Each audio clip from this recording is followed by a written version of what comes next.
भगवान राम ने हनुमान जी को क्यों दिया मृत्युदंड, जानिए इस कथा के बारे में।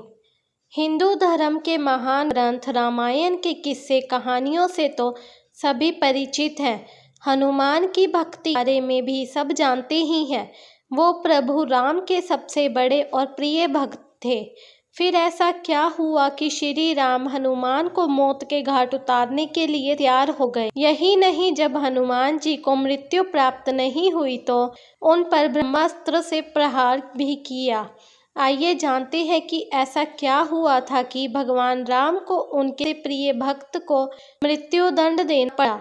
एक बार सभी महान संत और ब्राह्मण गण सभा में उपस्थित हुए। देव ऋषि नारद, वशिष्ठ, विश्वामित्र जैसे बड़े बड़े विद्वान चर्चा करने के लिए इकट्ठा हुए थे कि क्या राम का नाम श्री भगवान राम के अस्तित्व से बड़ा है। संकट मोचन हनुमान भी इसी सभा में मौजूद थे, लेकिन वो कुछ बोले नहीं थे। चुपचाप मौन अवस्था में वो मुनिगणों की चर्चा को ध्यानपूर्वक सुन रहे थे।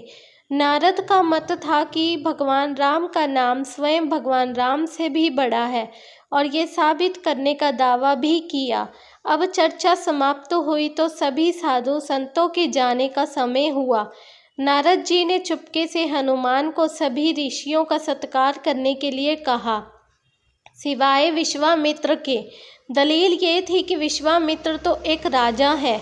हनुमान ने बारी बारी से सबका अभिनंदन किया, पर जैसा नारद ने समझाया था, विश्वामित्र को जानबूझकर अनदेखा कर दिया।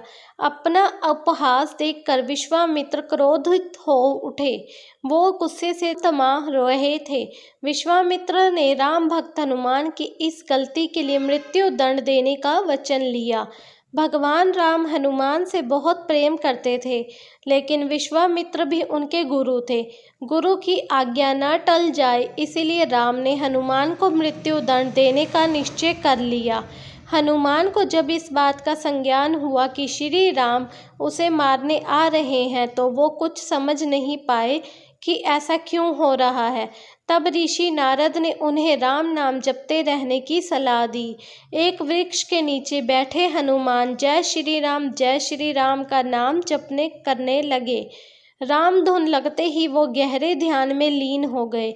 भगवान राम जब वहां पहुंचे तो हनुमान पर आक्रमण हेतु उन्होंने तीर चलाना आरंभ कर दिया, पर राम नाम में लीन पवन पुत्र का एक बाल भी बाका ना हो सका। जब श्री राम ने ये देखा तो वो असमंजस की स्थिति में पड़ गए। उन्होंने मन ही मन में विचार किया कि जो भक्त मेरा नाम जप रहा है, उसकी तो मैं कोई कुछ नहीं बिगाड़ सकता। अपने तीर विफल होते देख भगवान राम ने कई अस्त्र भी आजमाए, पर हनुमान के आगे सब विफल ही रहे, क्योंकि श्री राम को अपने गुरु के वचन का पालन करना था। भगवान राम ने फिर प्रलयकाली ब्रह्मास्त्र का प्रयोग किया।